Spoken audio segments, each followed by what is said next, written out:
want to bring to our remembrance some things we talked about on Sunday. I don't know whether it's an emphasis on parenting or an emphasis on becoming fishers of men, but it's all the same, really.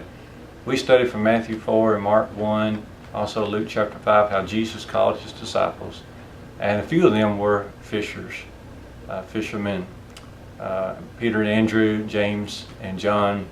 James and John had a father by the name of Zebedee. They were fishermen. Jesus said, follow me and I will make you fishers of men. That's an exciting thing to think about. It's exciting that we too can become fishers of men. We must learn to look for opportunities to share the great gospel of our God. And so Jesus was calling them to focus on souls.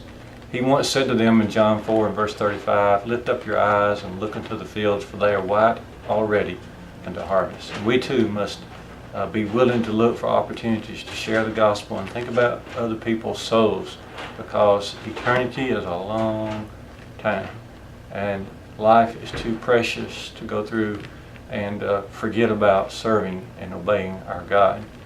But also, when Jesus called these disciples, it reminds us of some important parenting subjects. There is an emphasis on parenting because obviously Zebedee and Salome and others had brought their boys up.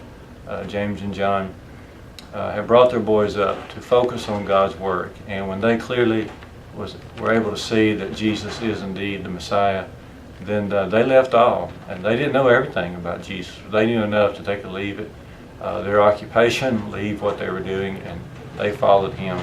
It's real interesting that they were willing to leave what they were doing, and Zebedee and his wife and Peter and Andrew's family didn't stand in their way, but they all encouraged them to go and follow Jesus.